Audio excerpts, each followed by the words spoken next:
제가 어렸을 때 참 슬프게 들었던 지금도 잊지 못하는 실화가 있는데, 여자 중학생이 있는데 제가 개인적으로는 모르지만 소식을 통해서는 아는 그런 사이였습니다.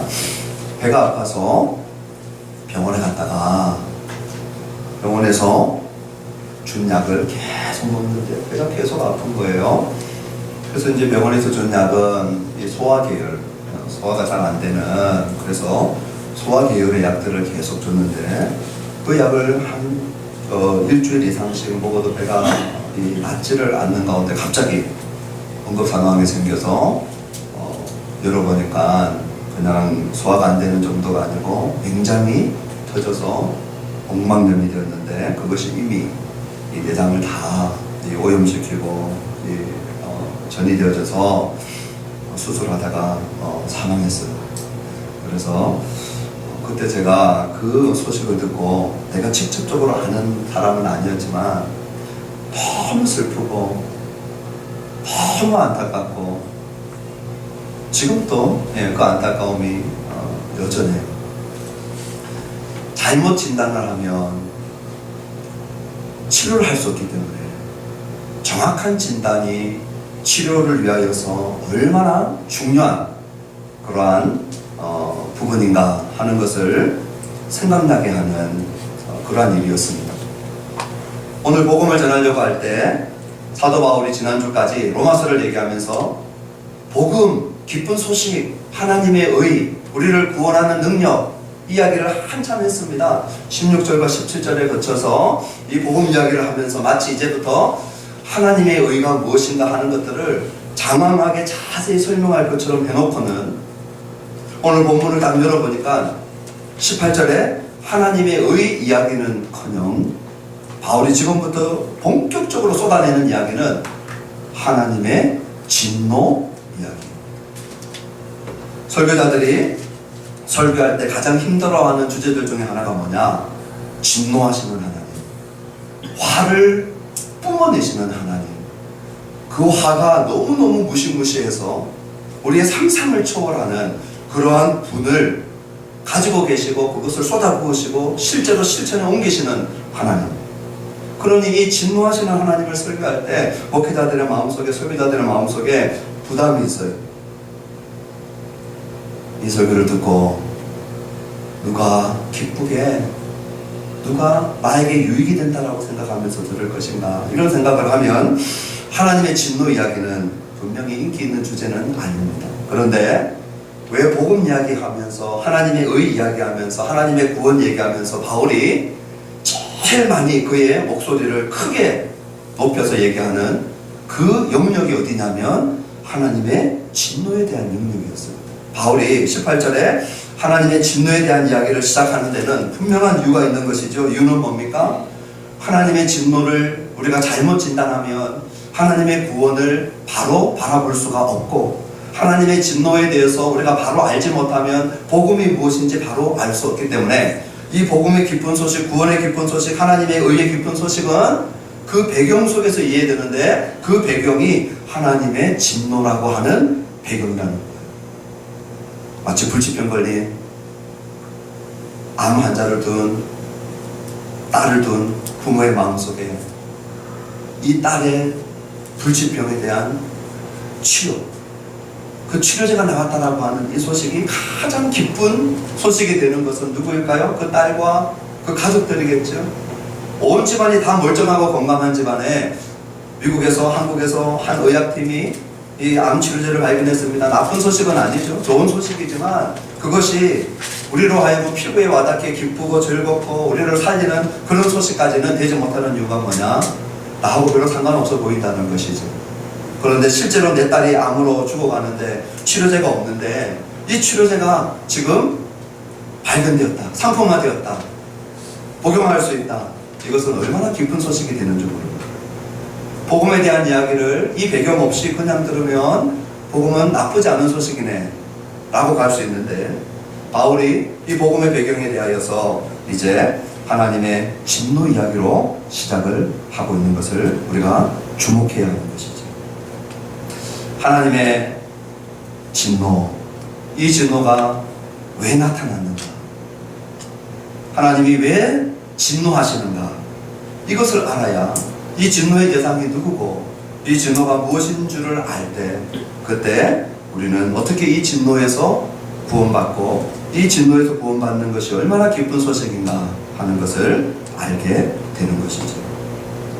하나님의 진노라고 얘기하면 우리가 화내는 것하고 연결선상에서 이해를 하면 안 됩니다. 저와 여러분들이 화낼 때는 어떻게 화냅니까? 물론 가끔 가다가 우리도 의분을 가지고 가끔 가다가 우리도 아주 의로운 그러한 화를 낼 때도 있지만, 많은 경우에 우리들은 그냥 내가 불편하거나 내 감정이 상해서 버럭 화를 낼 때가 많죠.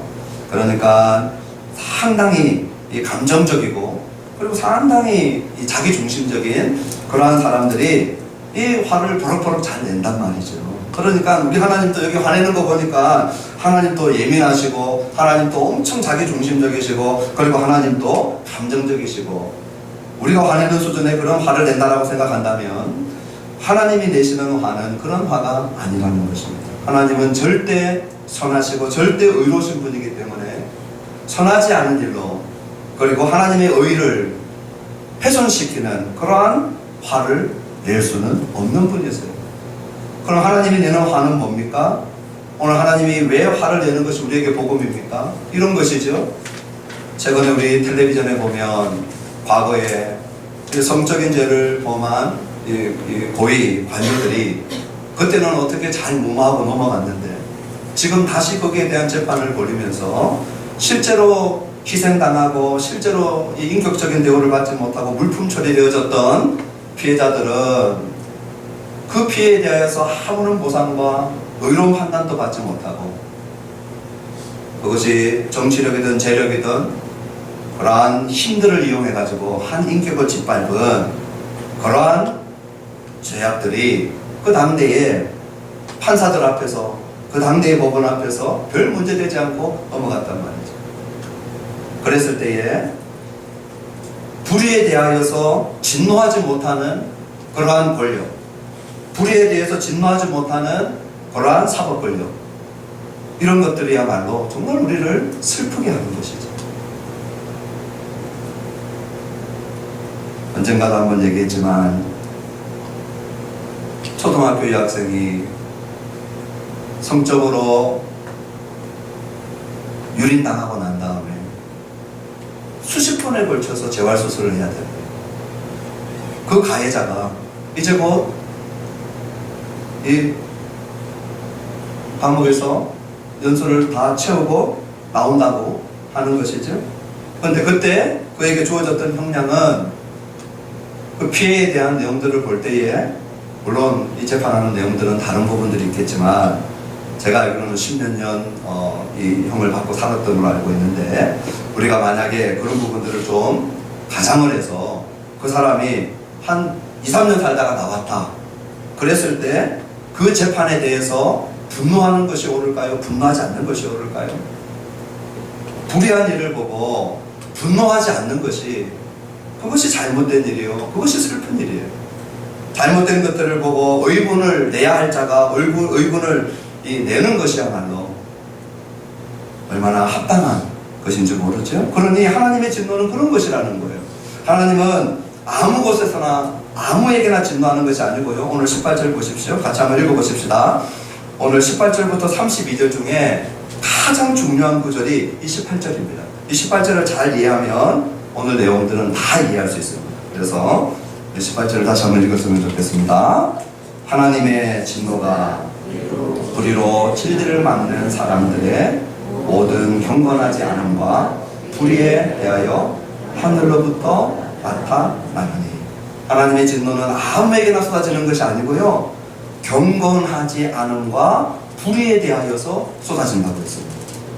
경건한 자들, 의로운 자들 위해 우리 하나님께서 보락 화내시는 것이 아니라 경건하지 않은 자들과 불의한 자들 위해 쏟아낸다는 거예요. 여기 경건하지 않다라고 하는 말은 아세베이안이라고 하는 헬라어가 하나님을 인정하지 않는 거예요. 하나님을 하나님으로 예배하지 않는 거예요. 그것이 경건하지 않음의 뜻이에요. 아세베이안의 뜻이에요. 그러니 수직적인 관계를 파괴해버리는 거예요.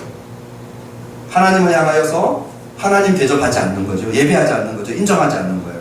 불의는 아디키안인데, 이 아디키안은 하나님의 의로움을 인간관계 속에서 지켜나가야 되는데, 실행해 나가야 되는데, 그 하나님의 의로움을 인간관계 속에서 무시해버리는 거예요. 그러니까 수평적인 관계를 전부 다 파괴해버리는 거예요. 그것이 이 아디키안, 이 불의라고 하는 뜻 안에 있는 내용들이에요. 그러니까 경건하지 않음과 불의는 수직적으로 하나님께, 수평적으로는 다른 사람들에게 그 형성되어져 있던 관계들을 전부 다 무시하고 파괴해버리는 거예요. 그러면서도 우선 순서를 확실하게 둡니다. 경건하지 않음을 먼저 두고 그 다음에 불의를 얘기해요. 이유는 뭐냐?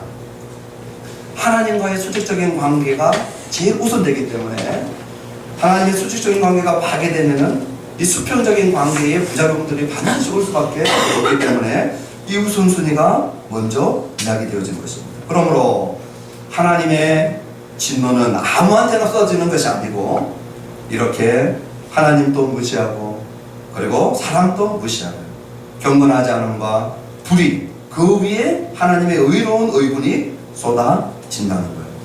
그런데 18절에는 불의로 진리를 막는 사람들이라고 언급을 합니다. 자, 여기 진리를 막는다라고 하는 이 단어가 참 흥미로운 단어인데요.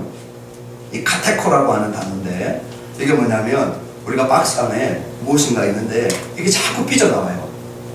박스 안에 무엇인가 자꾸 박스 밖으로 튀어나오려고 해요. 그래서 뚜껑을 툭 눌렀는데 그래도 또 막 튀어나오려고 해요. 그래가지고 그 위에 주저앉아가지고 ቃ 뭉개듯이 막고 있는 것. 이것이 카테코라고 하는 헬라어 단어 안에 있는 의미예요. 그러니 지금 하나님이 뭐라고 얘기하느냐? 하나님의 진리가 감추어지지 않는다는 거예요. 숨겨지지 않는다는 거예요. 이것이 온 사방팔방에 어디를 봐도 하나님의 진리가 보여지는데, 이것을 불의한 자들이 어떻게 하느냐? 억지로 막아보려고 하고 있다는 거예요. 그들의 특징은 하나님도 무시하고 사람도 무시하고 경건하지 않음과 불의, 그것을 향하여서 우리 하나님은 뭐 하시는 분이시냐? 진노, 의로운 분을 쏟아내시는 하나님이시다 말씀하고 계시는 겁니다. 그러면 19절로부터 20절에는요, 알 수는 있지만 보이지 않는 하나님 이야기예요. 또는 똑같은 이야기인데 보이지는 않는데 알 수는 있는 하나님이라고 이야기를 해요. 그 불의를 행하는 자들, 경건하지 않는 자들, 그들이 도무지 핑계할 수 없는 이유를 이 19절에서 얘기합니다. 뭐냐? 이렇게 얘기합니다. 하나님을 알만한 것이 그들 속에 보임이라. 하나님을 아는 것이 그들 속에 보인다는 거예요. 그러므로 경건하지 않는 자들, 불의한 자들, 그들의 주장들 가운데 나는 하나님 몰랐습니다. 나는 하나님 어디 계신지 모르고 살았습니다. 하나님 안 보였습니다. 그러니 안 보이는 하나님이니까 나는 하나님 알 수 없었습니다. 그렇게 할 수 없다는 거예요. 왜요? 19절에 보니까 이는 하나님을 알만한 것이 그들 속에 보입니다. 사람들 안에 하나님을 알만한 것이 있었다는 것이죠. 그러므로 그들의 문제는 하나님의 존재를 모르는 문제가 아니고요, 하나님의 존재를 싫어하는 문제. 모르는 것이 문제가 된 것이 아니고 아는데 싫어하는 것이 문제가 됐다는 거예요. 어떻게 보면 하나님은 선생님처럼 아이들한테 가르쳐주고 싶어요. 가르쳐주려고 하는데 아이들은 몰라요. 그러니 아이들이 이렇게 얘기하는 거죠. 내가 모르는 이유는 선생님이 없기 때문입니다. 나는 선생님 있는 줄도 몰랐습니다. 나는 선생님이 안 보입니다. 그러니까 나는 모릅니다. 근데 더 정당한 평가는 뭐라는 거예요? 선생님도 있고 선생님이 가르치는 가르침도 있는데 너희들이 모르는 이유는 너희들이 배우기를 싫어하는 거야. 너희들이 싫어하는구나. 선생님도 싫어하고 선생님이 가르침도 싫어하고. 근데 너희들은 싸잡아서 선생님 없다 얘기하는데 19절 하나님이 없던 것이 아니고 하나님이 계시고 하나님을 알고도 있는데, 그런데 그들은 하나님을 싫어하는 것이죠. 그래서 20절 같이 한번 읽어보십시다. 시작. 창세로부터 그의 보이지 아니하는 것들, 곧 그의 영원하신 능력과 신성이 그가 만드신 만물에 분명히 보여 알려졌나니 그러므로 그들이 핑계하지 못할지니라. 하나님은 보이지 않습니다. 맞습니다. 그러므로 우리 여호와 하나님을 우상으로 만들 재간이 없죠.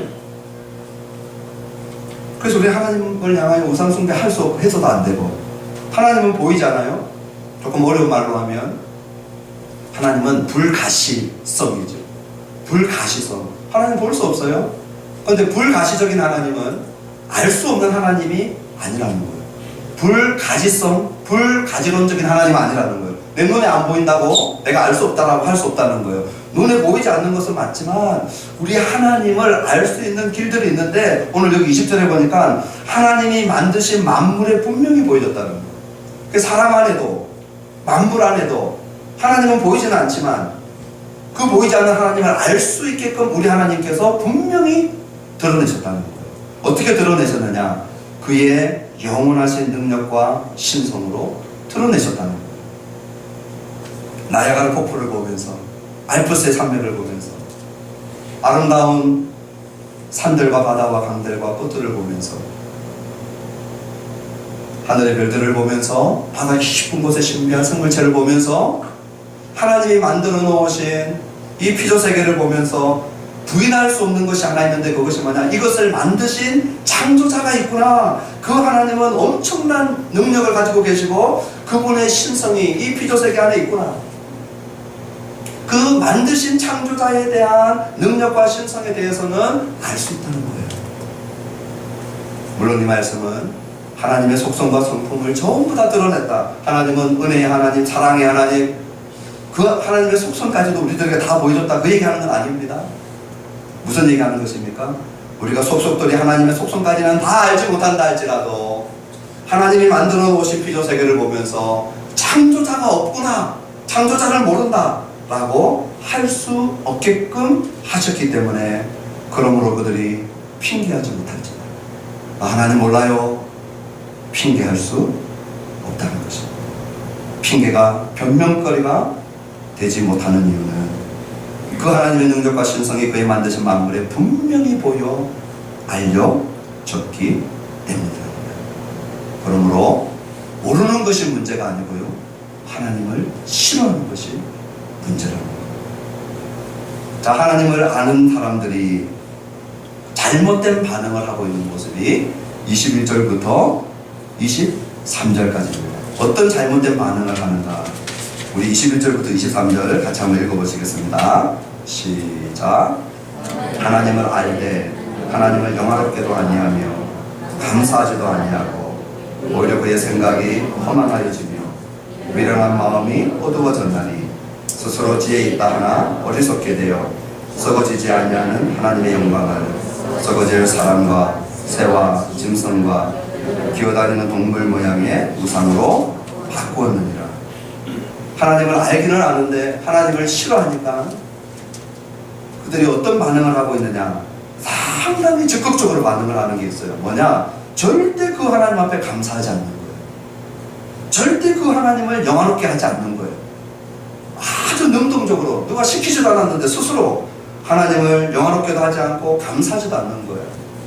그랬더니 어떤 상황이 일어나 버렸느냐? 적극적으로 능동적으로 하나님 앞에 감사하지 않고 영화롭게 하지 않을 때 그 당사자에게 일어난 일이 세 가지가 있습니다. 어떻게 되어졌느냐? 첫 번째, 그의 생각이 허망해져 버렸어요. 전부 다 수동태예요. 그의 생각이 허망해진 거예요. 두 번째, 그의 미련한 마음이 어두워져 버렸어요. 캄캄해져 버렸어요. 그리고 세 번째, 스스로 지혜 있다라고 막 떠들어댔지만 어리석게 되어버렸어요. 이 세 가지가 전부 다 수동태로 되었어요. 자기가 능동적으로 한 것은 하나님 앞에 감사하지 않은 것이고 하나님을 영화롭게 하지 않은 것이었거든요. 그랬더니 세 가지 일들이 수동태 형태로 일어나 버린 것이에요. 그러면서 이제 바울은 23절 이후에 이 어리석은 자들이 바꾼 것 세 가지를 얘기합니다. 첫 번째가 우리가 23절에 읽은 것이 나왔죠. 첫 번째 바꾼 것이 뭐냐? 하나님의 영광을 썩어질 짐승 동물 모양으로 바꾸는 것을. 그 영광의 하나님을 썩어질 동물 모양으로 바꿔놓고 우상 숭배하고 있는 거예요. 그러니 하나님을 향하여서 감사와 영광을 돌리지 않을 때 우리는 중립적인 우리의 마음이 나는 중립적이다. 나는 하나님을 대적한 적 없다. 나는 하나님을 향하여서 나는 미워한 적 없다. 나는 거역한 적 없다. 반역한 적 없다라고 생각한다면 오늘 로마서 1장 23절은 그렇지 않다고 얘기합니다. 오늘 우리의 마음이 이렇게 어리석게 되면 무신론자 중립지대에 거하는 자가 되는 것이 아니고요. 적극적으로 우리는 우상숭배자가 된다고 얘기하는 거예요. 그것도 영광의 하나님을 썩어질 짐승 새 모양으로 지금 바꿔놓고 우상숭배하고 있는 자가 된다는 거예요. 하나님의 영원하신 능력과 신성을 어떻게 합니까? 변질시켜놓고 변형시켜 놓은 거죠.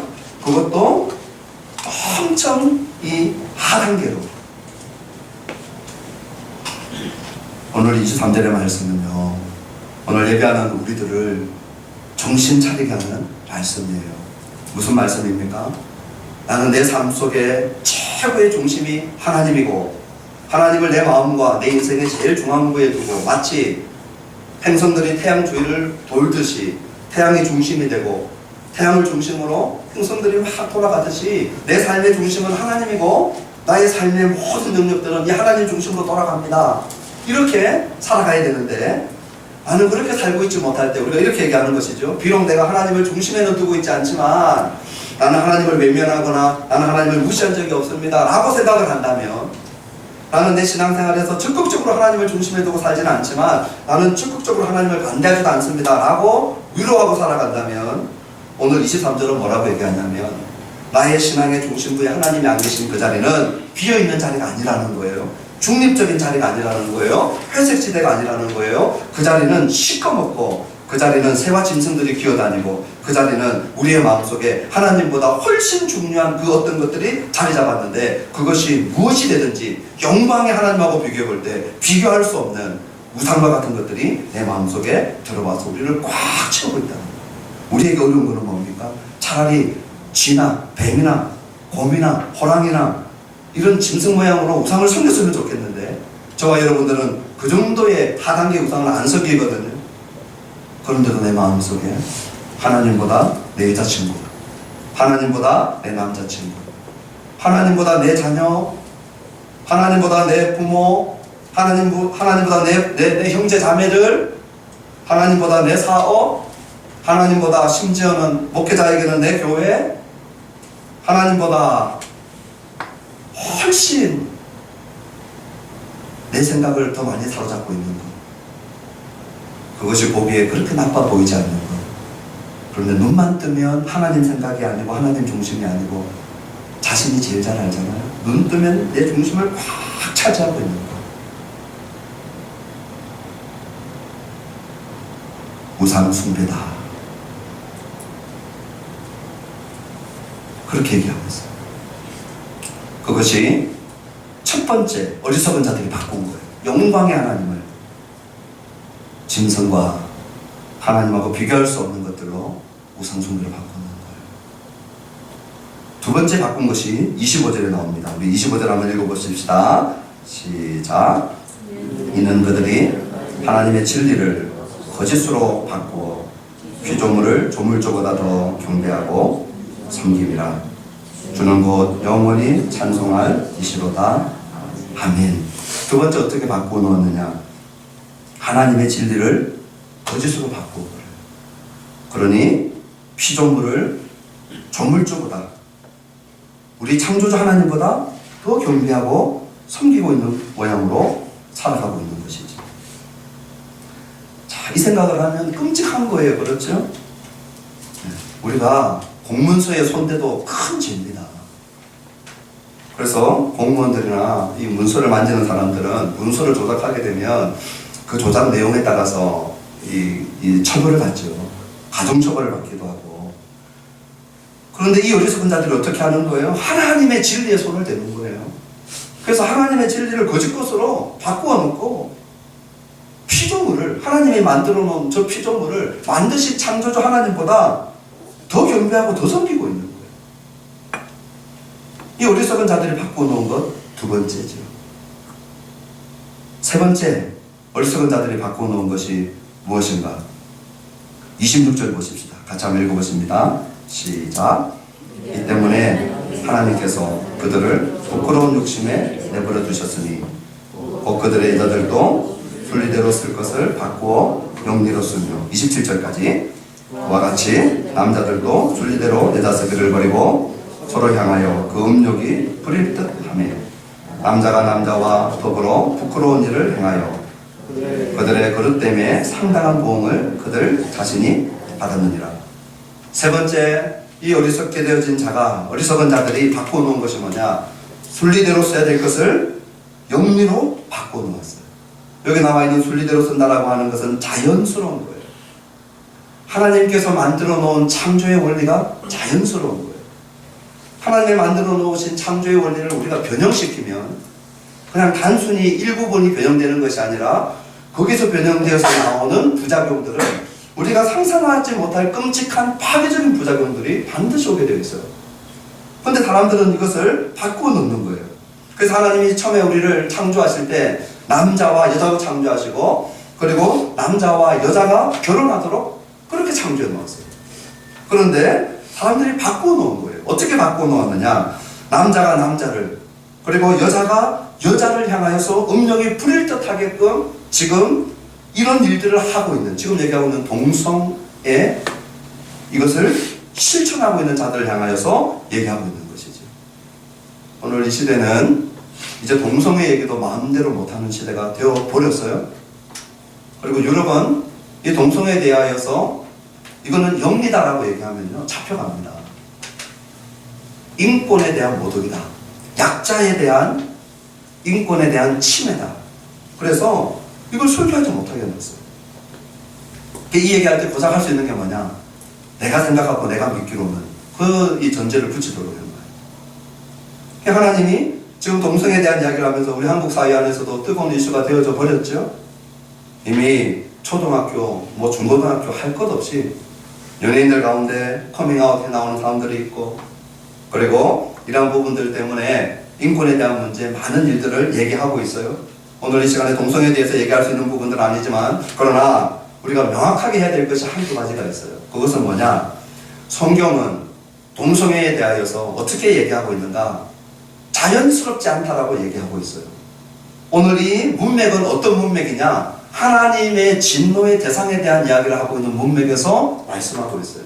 그러니 하나님을 무시하고 사람을 무시하는 행위, 자연스럽지 못한 행위, 하나님의 창조의 원리를 다 깨뜨린 행위, 그것이 뭐냐? 동성애라고 하는 것이에요.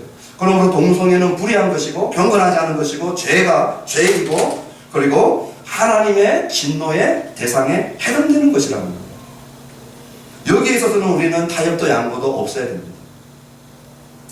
그러면 교회는 동성애자들이 올 수 없는 곳입니까? 교회는 동성애자들이 함께 우리와 예배할 수 없는 곳입니까? 동성애자들은 차별받아야 되는 것입니까? 여기서 우리가 정리를 할 것이 있어요. 동성애 성향에 대한 문제는 지금도 다툼이 되는 영역입니다. 의료진들과 의학을 전공하는 사람들과 또 의학 바깥에서 어떤 사회학적인 관점에서 보는 사람들과 또 신학적인 관점에서 보는 사람들과 이 다툼의 영역이 있는 것이에요.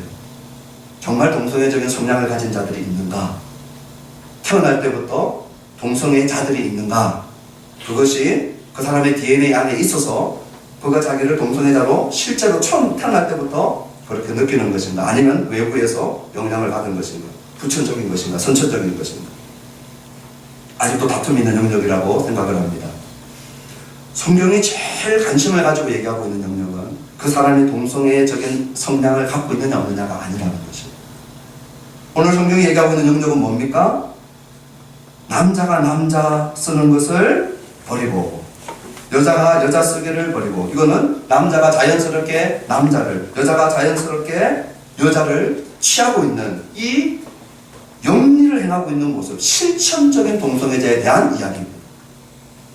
그러니 동성애적인 기질이 있을 때에 그것을 실천으로 옮기지 않는 자들을 향하여 우리 하나님이 너는 진노의 대상이다 얘기하는 것이 아니고, 그가 동성애적인 기질을 가지고 그것을 실천에 옮긴 자들, 그 동성애를 그들의 삶 속에서 실천에 옮겨서 그렇게 생활하고 살아가고 있는 자들, 그들을 향하여서 하나님은 경건하지 않고 불의하고 그리고 하나님의 진노의 대상이다, 그렇게 말씀하고 있는 것입니다. 그러므로 교회는 동성애 성향을 가지고 있는 자들도 들어올 수 있는 그러한 공간들이 마련되어야 되는 것이고, 이곳에 들어와서 그들이 자기 자신이 동성애다라고 하는 것을 알았을 때에 그것을 실천에 옮기지 않도록 우리가 복음으로 돕고 기도해야 될, 우리와 똑같은 죄인 중에 한 명이요, 우리와 똑같이 그리스도의 복음으로 구원받아야 될 구원의 대상이라는 것을 우리가 잊지 말아야 돼요. 그렇지 않으면 교회는 폐쇄적인 공간이 되고 상대적으로 도덕적 우월감을 느끼는 자들의 집단이 됩니다. 우리 예수님은 뭐라고 했는지 아시죠? 나는 도덕적 우월감을 느끼고 의인이라고 하는 자들을 찾아온 것이 아니고 나는 가슴을 치면서 자기가 죄인이라고 느끼는 자들을 구원하고 오셨다고 그랬어요. 거기에는 우리도 들어가고 동성애자도 들어가고 동성애를 실천에 옮긴 자도 들어가는 거죠. 그들이 이곳에 와서 그 동성애를 실천으로 옮기는 것을 하지 않도록 우리가 복음과 성령의 능력으로 돕는 일들을 교회가 해야 되는 것입니다. 제가 영국에 공부할 때 그때 동성애자에서 회개하고 돌아와서 복음을 전하는 전도자가 된 한 남자분이 오셔서 특강을 했어요. 제가 아주 가까이서 들었어요. 제일 앞에서. 그분도 그 얘기를 하는 거예요. 자기 안에 이 동성애적인 성향이 있다는 것을 알았을 때 너무 놀랐어요. 그리고 그것을 실천하면서 살아가다가 누가 복음을 전해준 거예요. 그래서 이 복음을 듣고 난 다음에 내 안에 예수님이 계시고 이제 하나님의 의가 나를 덮었는데, 그 다음에 자기 안에 있는 동성애가 꿈틀거리는데, 그런데 그 복음의 능력과 성령의 능력으로 이것을 실천하지 않고 살아가게 됩니다.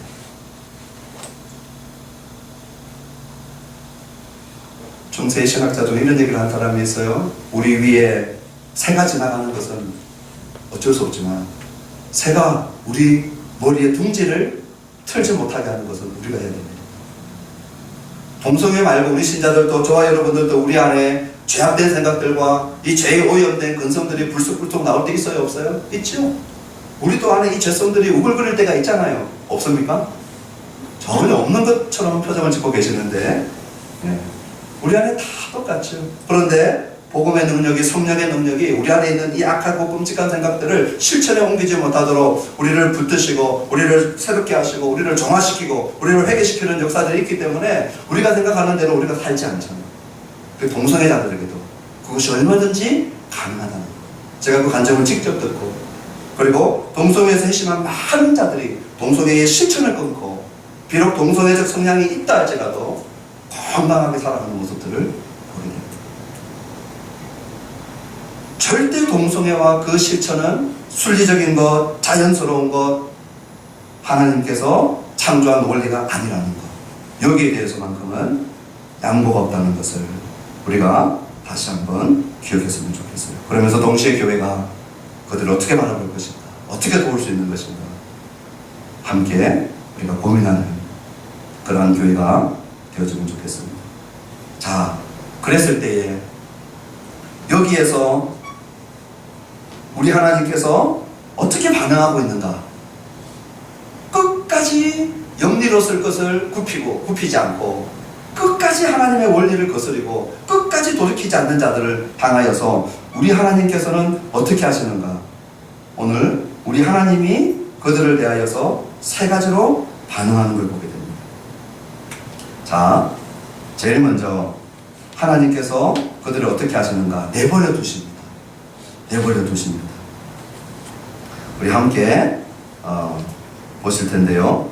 그들을 어떻게 내버려 두시는가 함께 보시겠습니다. 자, 24절 같이 한번 읽어보십시오. 첫 번째, 자, 세 가지로 내버려 두십니다. 첫 번째, 시작. 그러므로 하나님께서 그들을 마음의 정욕대로 더러움에 내버려 두고 그들의 몸을 서로 욕되게 하셨으니, 끝까지 돌이키지 않는 자들 향하여, 하나님의 창조 질서를 고의로 대적하는 자들, 그들을 향하여 우리 하나님께서 간섭하시고 개입하시다가 그들이 끝까지 돌이키지 않잖아요. 그럼 하나님 어떻게 하시냐면 내버려 두십니다. 이 내버려 두는 것이 어떻게 심판이 되느냐, 내버려 두면 그들 안에 있는 정욕대로 살게 되는데, 그들 안에 있는 정욕은 더러운 정욕들이, 이 더러운 정욕들이 맺는 열매는 전부 다 끔찍하고 냄새나는 파괴적인 것들이에요. 서로를 욕되게 하는 것들. 그 파괴적인 결과로 파멸로 향하여서 나아가는 그 끔찍한 결과로 내버려 두는 거예요. 두 번째, 하나님께서 어떻게 내버려 두시느냐. 26절 보십시오. 같이 한번 읽어보시겠습니다. 시작. 이 때문에 하나님께서 그들을 부끄러운 욕심에 내버려 두셨으니 그들의 자들도 풀리듯을 것을 받고 영리로 쓰며. 부끄러운 욕심 그대로 내버려 뒀어요. 이 오스카라고 하는 사람이 이런 얘기를 했어요. 하나님이 누군가를 심판할 때, 이 오스카 와일드가 이런 얘기를 했어요. 신들이 우리를 벌 주고 싶을 때 그냥 우리가 원하는 것 그대로 다 들어줍니다. 우리가 원하는 것 그대로 다 들어주는 신. 그 신은 사실은 우리에게 응답하는 신이 아니고 우리를 벌 주고 심판하는 신입니다. 왜냐? 우리 안에 있는 이 더러운 종족들, 이 더러운 종족에서 구하는 것들을 다 들어주면 끔찍하고 파괴적인 일들이 그들의 삶에 파괴적인 열매로 맺기 때문에 하나님께서 돌이키지 않는 자들, 기회를 줘도 돌이키지 않는 자들 어떻게 하느냐? 최종적으로 내버려 두십니다. 세 번째, 어떤 단계로 세 번째 내버려 두시느냐? 28절입니다. 28절 같이 한번 읽어보시겠습니다. 시작. 또한 그들이 마음에 하나님 두기를 싫어하며 하나님께서 그들을 그 상실한 마음대로 내버려 두사 합당하지 못한 일을 하게 하셨으니. 그들의 마음속에 하나님 두기를 싫어한대요. 그들이 하나님을 몰라서 하나님을 싫어하는 것이 아니라고 바울은 지금 18절 이하에 계속 얘기하고 있죠. 그들의 심성 안에, 본성 안에, 그리고 하나님 만드신 피조세계 안에 영원하신 하나님의 능력과 신성이 저 만들어진 피조물들을 보고 이것을 만드신 창조자가 있구나 하는 것을 알게 하셨는데, 분명히 창조자를 알게 하셨는데 그들이 이 창조자를 알지만 싫어하는 거예요. 그러니까 어떻게 합니까? 마음에 두기를 싫어하는 거예요. 그 상태를 오늘 28절에 상실한 마음이라고 했어요. 하나님을 마음에 두기를 싫어하는 마음은 상실한 마음이에요. 자기를 창조하신 하나님을 버리는 마음이죠. 이거는 짐승이 그 주인을 못 알아보는 것보다 더한 거예요. 친자식이 친부모를 못 알아보는 것보다 더한 거예요. 인간이 자기를 만드신 창조주 하나님을 버리는 거예요. 반역하는 거예요. 거역하는 거예요. 그 마음이 어떤 마음이냐? 하나님 두기 싫어하는 마음이에요. 그 마음을 성경은 상실한 마음이에요. 그대로 내버려 둡니다. 어떻게 됩니까? 합당하지 못한 일로 꽉 찬 인생이 된다는 거예요. 저는 오늘 이 말씀을 전하면서 목회자로서 두려운 마음이 들 때가 있어요. 뭐냐? 하나님이 누군가의 우리 성도님들의 삶 속에 간섭하는 걸 볼 때, 그 간섭이 우리가 원하는 코드대로 진행되지 않을 때 마음이 아프고, 목회자도 사람이기 때문에 걱정이 되죠. 염려가 된단 말이에요. 자식이 아프든지, 갑자기 하던 일들이 큰 어려움을 겪든지, 어떤 사고가 있든지, 늘 그런 것이 다 이런 인과관계 때문에 일어나는 것은 아니라 할지라도 우리 하나님의 개입하시는 흔적들과 손길들이 보일 때가 있거든요. 보인단 말이에요. 그럴 때 아프지만 소망이 있어요. 하나님 기회를 주시는군요. 저 가정, 저 성도님 저 자녀 하나님께서 손을 못 대고 계시는군요. 붙잡고 계시는군요. 그러니 저런 어려움들이 있군요. 그런데 하나님이 붙잡고 있으니 소망이 있는 것 아닙니까? 어떻게 해요? 돌이키면, 회개하면 다시 하나님의 창조 원리 안으로 돌아오고 다시 하나님께로 돌아오면 하나님께서 살려주시려고 이 어려움을 주시는 간섭함이 있는 거거든요. 그러니 감사하고 소망 가운데 나아가요. 근데 진짜 두려운 건 뭔지 아세요? 완전히 내버려 두시는 것 같아요. 하나님, 노란 불을 지나서 지금 빨간 불이 들어왔는데 하나님이 아예 간섭을 안 하는 것처럼 보여지기 시작할 때는 그때는 두려워요. 오늘 우리 개인의 삶에, 오늘 우리 가정에, 오늘 우리가 관여하고 있는 직업과 생업과 우리의 사업에, 오늘 내가 하나님의 원리와 하나님의 창조 질서를 벗어나 있는데도, 내가 신앙의 자리에서 떠나서 반역의 자리에 가 있는데도, 그 시간이 길어지고 있는데도 아무 간섭이 없다. 이건 좋아할 일이 아니고 정말 호흡을 가다듬고 혹시 하나님 손을 떼실 것입니까? 진짜 두려운 영역은 이 영역이죠.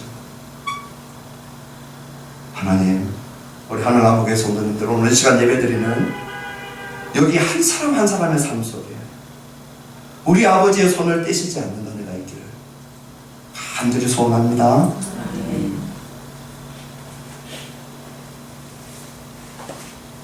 마지막으로 29절부터 32절은요. 26절, 27절 읽어보니까 우리가 이런 생각 들죠? 목사님, 저는 의인은 아니랄지라도 동성연애자는 아닙니다. 저는 동성연애를, 이 동성애를 프랙티스하면서 실천하면서 살아가는 이 정도 사람은 아닙니다. 그러니 이 동성연애를 실천하고 있는 사람들하고 나는 질적으로 다릅니다. 저런 사람들은 정말 하나님의 원칙을 어기는 자들인데 나는 그들과 비해서 도덕적으로는 훨씬 우위에 있는 사람입니다 라고 생각할 수 있는 우리들에게 동성연애만 하나님의 진노를 일으키는 것이 아니라는 거예요. 오늘 여기 29절부터 31절 같이 한번 읽어보십시다. 그리고 읽으시면서 오늘 읽고 있는 우리 자신하고 단 하나도 관계가 없다, 아니면 관계가 있는가 확인하시면서 읽으시면 좋겠어요. 29절부터 31절까지 시작. 곧 모든 불의, 추악, 탐욕, 악의가 가득한 자요, 시기, 살인, 분쟁, 사기, 악독이 가득한 자요, 수근수근하는 자요, 비방하는 자요, 하나님께서 미워하시는 자요, 능욕하는 자요, 교만한 자요, 자랑하는 자요, 악을 도모하는 자요, 부모를 거역하는 자요, 우매한 자요, 배약하는 자요, 무정한 자요, 무자비한 자라. 우리의 삶의 모든 영역이 이 죄에 의해서 물들지 않는 영역이 하나도 없다는 거예요. 물론 26절, 27절에서는 동성애라고 하는 특정한 영역을 비추어 주었지만 하나님의 진노가, 하나님의 합당한 보응이, 상응하는 보응이 동성연애자를 실천하는 자들에게만 부어지는 것이 아니고요, 우리 안에 있는 불의, 추악, 탐욕, 악의, 시기, 살인, 분쟁, 사기, 악독, 수근수근, 무정, 무자비, 부모 거역, 우리 조중동을 읽고 한겨레를 읽고 국민일보를 읽고 우리 일간지를 읽으면 오늘 여기 29절부터 31절 이 내용으로 꽉 차 있죠. 우리가 손가락질하고 저걸 인생이라고 사나, 사람이 아니다, 그런 내용들부터 시작해가지고 우리 내면에 있는 온갖 종류의 추한 생각과 악한 것들, 시기와 질투, 오늘 여기서부터 완전히 자유로운 분 계십니까? 우리의 지속도 물들었고 우리의 의지도 물들었고 우리의 감정도 죄로 오염되어서 물들어 있는 그 모습을 29절, 30절, 31절에 얘기하고 있죠. 단 한 명도 예외 없이 하나님의 진노의 대상이라는 거예요. 절망적인 소식입니다. 우리 인류에게 제일 나쁜 소식입니다. 동성연애를 피했지만 29절부터 31절에 죄에 해당되지 않는 자가 아무도 없기 때문에 저와 여러분들에게는 사형 선고가 내려진 것이고, 죄의 삭신 사망에 합당한 보응을 우리 한 사람 한 사람 전부가 다 받아야 되는 자리에 우리가 있다는 거예요.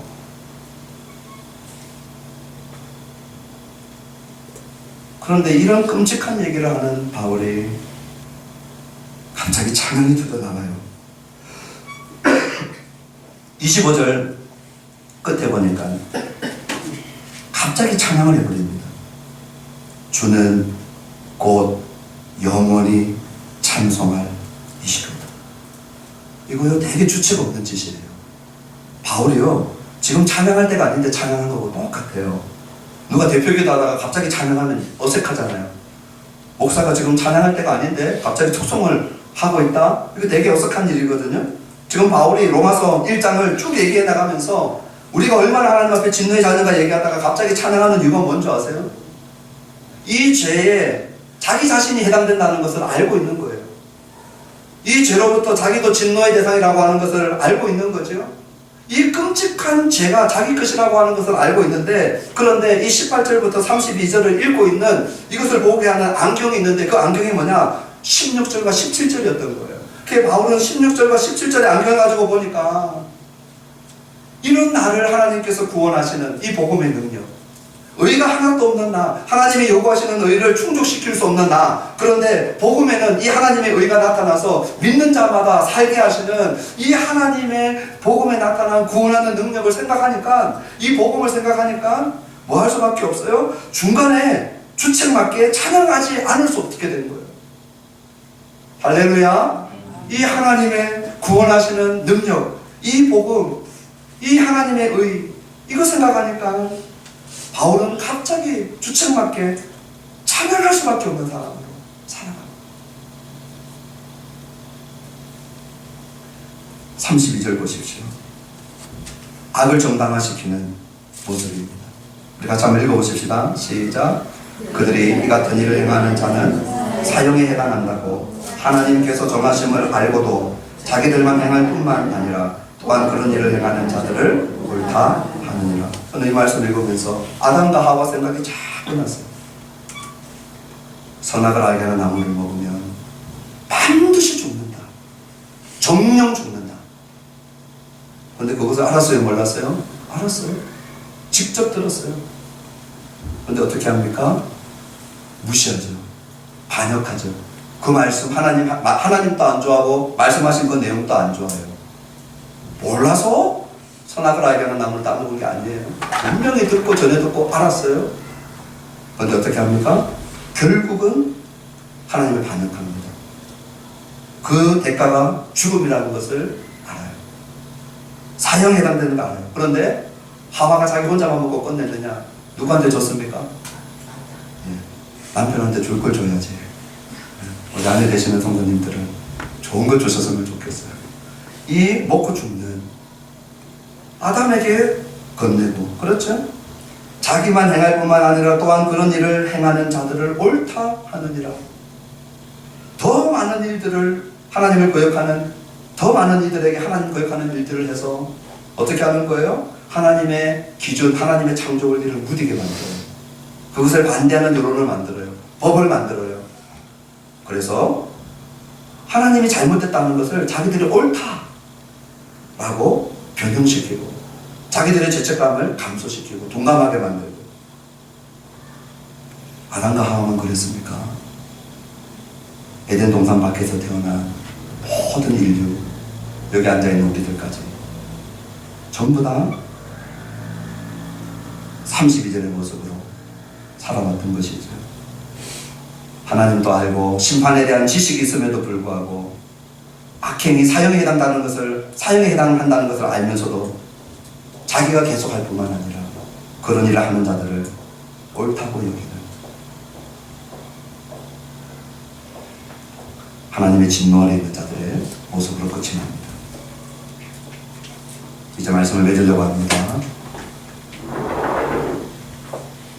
18절부터 32절은 유대인들 얘기하고 있지 않고요, 율법 얘기 하나도 없었죠. 우리 이방인들이 왜 하나님의 진노의 대상인가 얘기하고 있어요. 이제 우리 다음 주부터 2장 1절부터 3장 8절까지는요, 이런 이방인들을 보면서 깔깔거리고 있던 유대인들이 있었어요. 너희들이 그렇지, 율법도 없는 너희들이 그렇지. 이제 2장 1절부터 3장 8절까지는 유대인들이 율법을 가지고도 왜 하나님의 진노의 대상이 되는가를 얘기합니다. 그리고 3장 9절부터는 우리가 그렇게 잘 아는 제일 유명한 로마서 구절 중에 또 하나의 구절이 뭡니까? 모든 사람이 죄를 범하였으며 하나님의 영광을 이루지 못하고. 여기에 모든 사람은 누굽니까? 여기 우리가 읽었던 1장 18절부터 32절까지 나와 있는 율법 없이 죄를 범한 이방인들. 그리고 2장 1절부터 3장 8절까지는요, 율법을 가지고는 있었지만 지키지 못하고 범하고 죄를 범했던 유대인들. 그러므로 모든 사람은 이방인이든 유대인이든 율법이 있든 없든 다 죄인이고, 그 불의와 경건하지 않은 죄에 대하여서 우리 하나님이 상응하는 보응을, 합당한 하나님의 진노를 쏟아붓겠다. 역사 가운데, 성경 역사 가운데 하나님의 진노가 쏟아부어지는 장면들을 여러분 한번 기억해 보십시오. 땅이 열려요. 땅이 열려서 사람을 산채로 삼키는, 하늘에서 유황불이 떨어져요. 그 경건치 않고 불의를 행했던 소돔과 고모라는요, 잿더미가 돼요. 그러나 하나님의 진노가 가장 무섭게 쏟아진 곳은 소돔과 고모라도 아니고요, 갈보리 골고다 언덕 십자가입니다. 십자가에서보다 하나님의 진노가 더 무섭게 쏟아진 곳은 없어요. 죄를 알지도 못하는 독생자 예수가 십자가에 매달려서 외치기 시작합니다. 나의 하나님, 나의 하나님, 어찌하여 나를 버리셨나이까. 하나님의 진노를, 내가 받아야 될 진노를, 내가 경건하지 못했고 내가 불의해서 내가 받아야 될 하나님의 진노를 우리 예수님이 다 짊어지시고, 그 십자가에서 우리 하나님이 쏟아내리신 진노는 창세기부터 요한계시록까지 성경이 보여주고 있는 역사적 진노 가운데 가장 매서운 진노가 그 십자가 위에 쏟아진 것이죠.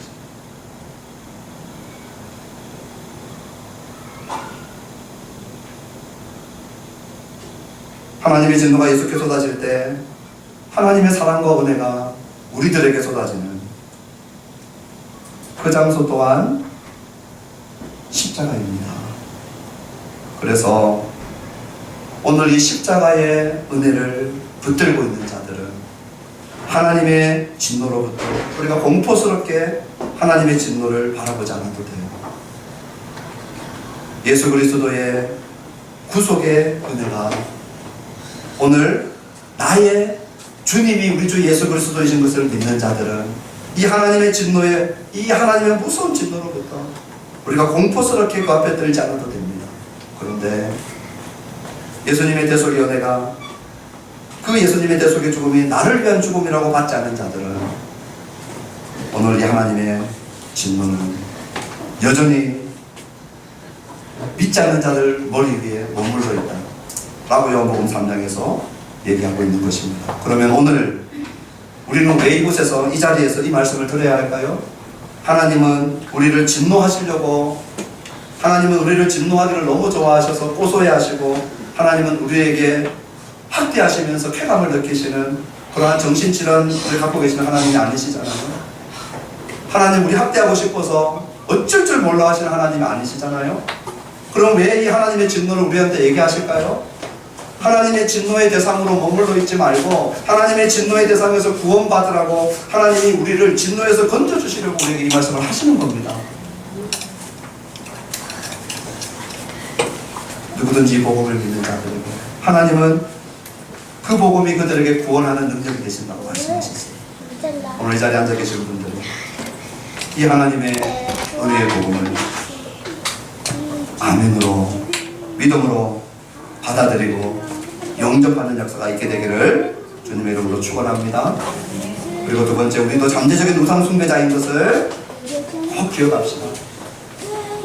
내 안에 하나님 중심으로 내 삶이 돌아가고 있는가, 아니면 그 어떤 것이 하나님의 자리에 들어가 있는가. 아무리 좋은 것이라고 해도 우리는 변명할 수 없습니다.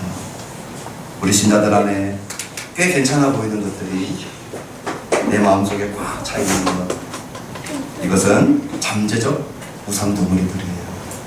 오늘 제가 말씀을 들으면서 주님, 내 중심에 하나님이 가장 중심에 있기를 원합니다. 이 기도가 우리들의 기도 되기를 소원합니다. 그리고 마지막으로 하나님이 간섭하시는 은혜를 놓치지 맙시다.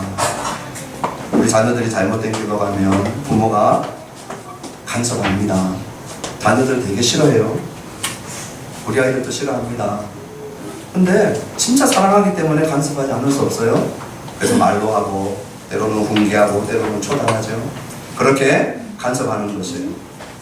하나님이 우리가 우상 숭배하고 경건하지 않는 일, 불의를 행하는 일을 계속 하고 있으면 우리 하나님께서 간섭해요. 그런데 그것보다도 더 무서운 건 뭐냐? 하나님의 간섭이 멈춰질 때가 있어요. 하나님이 더 이상 간섭하지 않을 때가 있어요. 하나님이 간섭했는데 거기에 반응하지 않고 끝까지 고집을 피우면 우리 하나님은 손을 떼실 때가 있어요. 버려두실 때가 있어요. 저는 오늘 이 시간에 하나님의 간섭 중에 있는 분들은 낙심하지 않았으면 좋겠어요. 그리고 하나님이 간섭한 것을 한번 경험하신 분들은